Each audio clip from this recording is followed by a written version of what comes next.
What is up, everyone? Aubrey Trades here for the morning trade recap.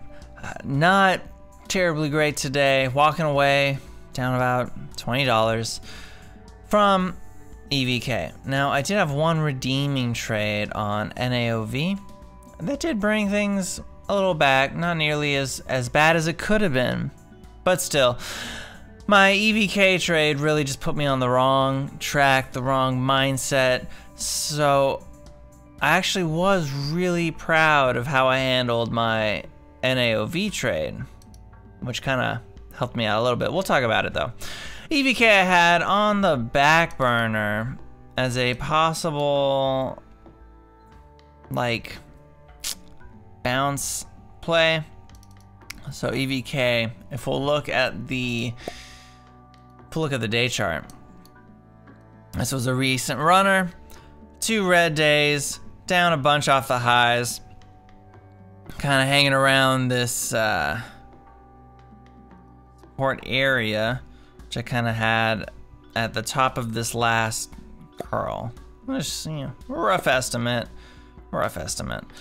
So I thought, okay, this might be good for a little bit of a bounce. You know, we'll see. And the volume on these days has been like just nothing. Look at this. If I scroll past it, what? 1.6 million, 800,000 shares versus 160 million shares on the big rush, right? So I don't know, maybe there's like some covering that still needs to happen, right? Anyway, so I had this downward trend line drawn. I was like, if we open on the other side of the trend line, then we might, you know, we might see some action. We did. I caught this too late though. So I saw an alert go in on chat, right? And the chat alert, I wasn't watching this off the gate because it was a back burner play. So I saw the chat alert, I got in, and I took 300 shares right here. Just no idea why. Like, if I grabbed 300 shares, okay, this is 15 minutes. Let's go to the 1 minute chart. I grabbed 300 shares here on this spike candle, all right? At 360. I don't take the quick flip, and I should know to take the quick flip if I'm entering like that and it's 360 in 1 minute, spiking 30 cents a share. Nah, I gotta take the quick flip, anticipating some kind of a pullback, or I just gotta hands off. We're gonna wait, right? We're gonna wait, and we're gonna enter on a pullback. We're gonna see how the price action develops. Anyway, so try and hold through, miss a couple spots where I could have exited with a small profit because I was in my head, you know, I was looking for the retest of the 380s, which by the way is terrible risk reward if I'm getting in at 360 for the test of 380, right? None of these candles are here. So in my mind, I have to risk the bottom of this candle. I gotta risk 329. I gotta risk 40 cents a share. For 360, for 20 cents a share. That's inverse of what it should be. And the reason I didn't actually have it in me to stay until the stop was reached is because I put in 300 shares. I put in a smaller amount than or a larger amount than I really should have. The way I do this math, right? So if it's 360 and I'm like, okay, I know I need to risk the low of this candle. I gotta risk 330. Let's call it 330, right? I gotta risk 30 cents a share. I gotta go and I try to think of my trades in like $20 bullets. I never want to lose more than $100 a day. Max loss, never gonna lose more than $100. I divide that $100 into 5 shots, $20 per ticker that I can take. So 30 cents a share I want to, you know, 20 bucks on the ticker divided by 30 cents a share. Means this position size should have been 66 shares. That's it. If I wanted to comfortably risk 20 bucks to see if we could get there. Now, that's not a lot of shares. So, better move would have been to wait for the consolidation. I'm gonna turn this back to a 5-minute chart, right? And I got out here because this is just so nasty. And I was like, no thank you. And it was what, 5:45? So basically, because I messed up my whole entry, I was thinking low of this candle. I don't want to lose the low of this candle. Once we did, I was like, okay, cool, I'm out. Done. This would have been a good entry. If I was waiting for the pullback, this would have been a good entry, right? Because then all of a sudden, I know I'm risking the low, 28 to 37. Feel me? Feel me? 9 cents a share? What's 20 divided by 9 cents a share? 222 shares. Much better positioned and much better risk reward. So now all of a sudden, 7 cents a shares, even if I'm playing just to retest the highs, right? 7 cents a share gets me a whole R, right? If 20 bucks is risk, is R, you know, I'll make 20 bucks if this just goes back to where it was. I'll make what? This ended up going to let's call it 365, right? Let's call it 365 and let's call it, you know, let's call it 340. All right, let's say you missed the bottom a little bit. 340 and you gotta risk 328. So 10, 11, 12 cents a share at 340 and you got to 67. Bam. 27 cents divided by 12 cents a share. That's 2.25 times your R. That means you made 50 bucks. You made 50 bucks. But instead, I got emotional. It's like, oh, 360. We're gonna go to 380. Oh my God, 300 shares. Imagine if I make 20 cents on 300 shares. What is that? No. Anyway, so that was that. And then I did come back later on this push, 355, 359. I was hoping, you know, I was playing for 380 again. And we just had this nasty pull. See it on the 1 minute. Yeah, this nasty pull here. And I was like, oh, okay. Nope, let's call it. Let's call it. Especially since we dipped below my entry briefly. I was like, but I didn't, I didn't crazy panic sell, right? So I was like, oh. Because I entered this, 355, I think I was risking this, right? 15 cents a share. If I'm wrong, I'm looking dumb. Yeah, 133. So I just put 100 shares easy, knowing I could comfortably risk there. That's what allowed me to keep my cool here and sell on this pop for a smaller, you know, for a small gain, actually. Anyway, main thing I want to talk about though, what redeemed me. That's good. I'm glad we spent time on that because, you know, I gotta reflect. I can't do stuff like that. I gotta keep my cool. I can't just impulsively enter things. So after I exited my loss, I went over to NAOV. You know, this is another one I've been watching. We got trend lines. Got this 4-hour chart. And you can see all these times I tried to pepper this guy. Ugh. But we had this little bit of a down swing, right?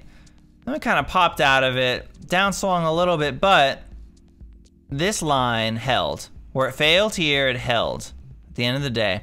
So when it started perking up in pre-market, I was like, oh, okay, this could be good.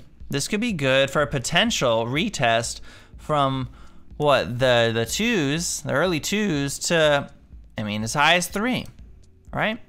So I actually stuck to my trade plan here.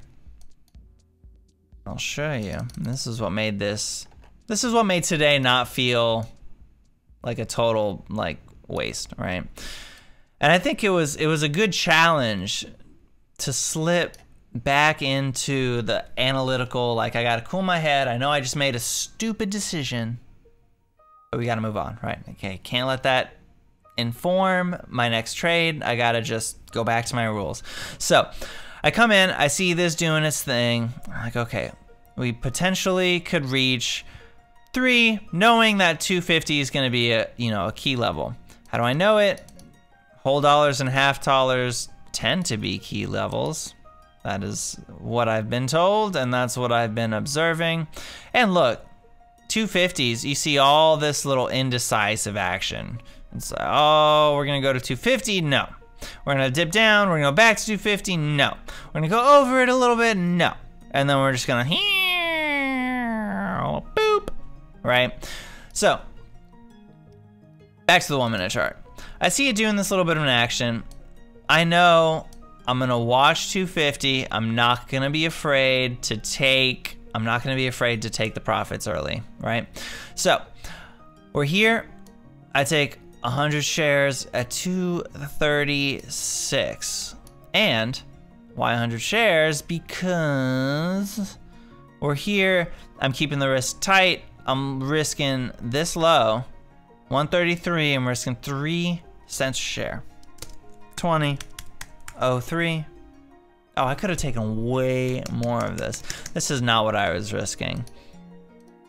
So I would have been trading this on the 5 minute candle, and I would have been risking probably the last low, if I had to guess. So I'm getting in here. Am I risking 229? Right, so that's, oh yeah. 30, 6 cents a share, 7 cents a share. Man, I really could have taken more size.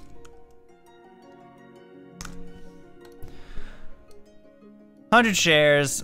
Maybe I just like eyeballed it. And I was like, huh, okay, whatever, I'll do 100 shares. 100 shares, man. With a tight risk. And I even like, what, 29, 37, 7, 8, 9, 10. I almost made 1 R on here. Almost. And then again here at 240. You know, maybe this was like a teaser one, and I just wanted to like get some confidence back. I don't know. Whatever. But the point is, I did it right.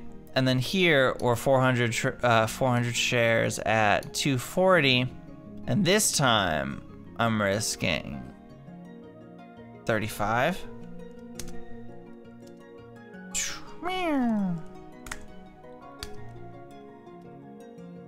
Actually, you get, yeah, there it is. There's the math. So this one I'm actually risking 5 cents a share at 240. 235 gives us right here. So I'm risking this last low, right? Even a little bit more than that. I'm giving myself some room. Risking that, 400 shares, all the way to 444, 45. So almost like a whole R. 35, 40, yeah, basically an R. Like half a cent off, right? Whatever. And I even missed it. So I sold early because I saw the sellers coming. I was like, okay, there's a big wall at 250. I don't even want to stick around and see if I can get some off there, because sometimes you hit it briefly and you get this real hard pull real fast.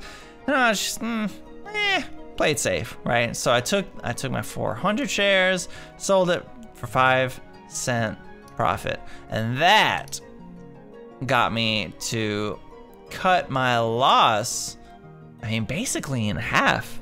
right? So if only, imagine, if I only set my EVK trade up the same way, why, I plan my risk out, I think, okay, do I really want to buy right now because it's up? And if I buy right now, I have to risk here. I gotta. So, I gotta just buy whatever, what did I say, like 60 shares? Play it small, play it loose, let it ride. And then maybe, if this drops, I'm not as tempted to sell because I still have some room. And when it starts to consolidate and it starts to perk, maybe I fire off another $20 risk bullet, right? And if I saw it perking here, fire another $20 risk bullet, grab that risk level at this pullback low, just to be conservative, right? It's 336, and let's say you're getting in at 46. Let's say you're getting in at, I don't know, let's say you're getting 350, right? 14 cents. And you get 20 divided by 14 cents, 142 shares. And I could have taken that 142 shares plus the 60 shares that I was in from here, and I could have sold them all right here. Bam. Oh, we're not gonna make new highs? Okay, bail. But we're good. Even if it was 59 and I still had these shares for 360 and it was 60 shares that I'm selling for a 1 cent loss, that's no big deal. Whatever. That's where my thoughts are at. You know, I know this is a longer video, but I wanted to do a more in-depth review of my mindset and how I'm making these trades. You know, maybe, hopefully you learn something from my mistakes, what not to do. But I do love the risk formula. The risk formula is so good. Oh my God. Like, to know mentally, still gotta get better at it, but to know mentally that I can walk into a trade. Let's say I'm walking into, I don't know. Oh, you know what we missed? FLGC today. Ugh, travesty. And I feel like I might have even outlined this one in the pre-market video. Don't know why I wasn't watching. Actually, I do.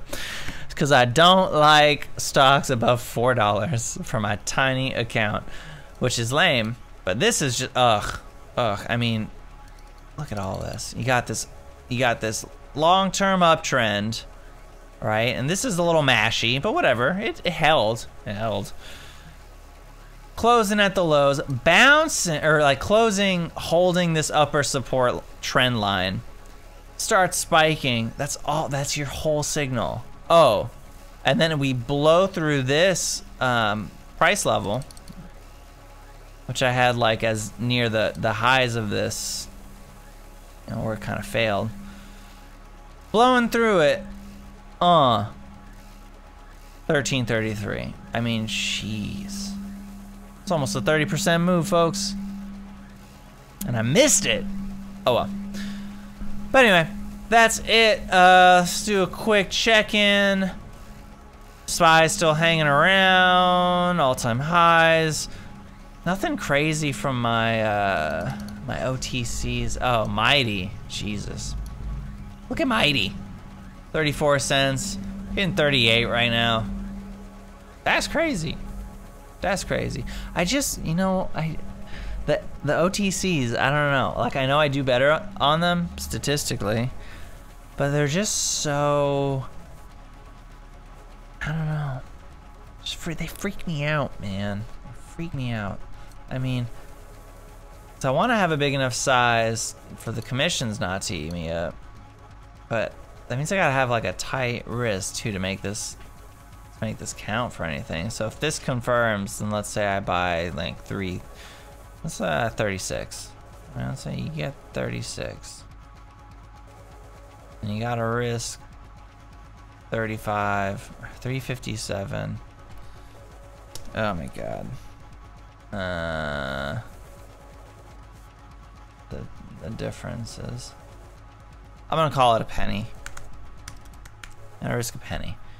2,000 shares at 36, 720. It's a decent position size. Maybe. You risk that penny. You risk all the way to 35. Ooh. Okay. That could have worked out actually. If you bought 36 and then you just waited. Whatever. But is that only like 40 bucks? Is that only 40 bucks though? Right? If you're a whole penny for your R and you get 38, you get 40 bucks. 40 bucks less $14 on commission fees. I don't know. I don't know, but I am watching them because I do, statistically know that they're my better trades. Nothing crazy though. I mean, yeah, ENF, just crazy. Sad gap down, MSMY didn't really do anything. And he had a little bit of a bounce here, but everything cool. I mean, kind of happened in listed land. FLGC. BTBT is now kind of above this. BTBT is getting interesting. BTBT over 14. EVK sagging. DLPN broke out of this downward trend line. Now it looks like we're heading back to test it as support. And go to. Oh, curl idea is working out pretty nice. Jesus. 336, 355. That's an easy 20 cents a share. Even this entry would have been ugh. Testing the trend line, 333, and you have 1 cent risk. And then thinking about it in terms of risk like that though, so all of a sudden I don't really care so much about the percentage. If I get in here and I'm risking a cent, and every penny it goes up, I know I'm making 20 bucks. And it goes from 33 to 48. What's 20 times 50? That's 300 bucks. Oh! On a 3% move, right? It's like, oh, well. Like, who cares about the percent gain if you can think in terms of R, of risk, and keeping the risk small, like 1 cent, 2 cents, 5 cents. It'll make some good gains. Anyway, those are my thoughts for the day. I hope you guys did well. I'll be back later, probably tomorrow morning or something, for an updated watch list. Be safe out there. Until the next time, I'm Aubrey. I'll see you in the next video.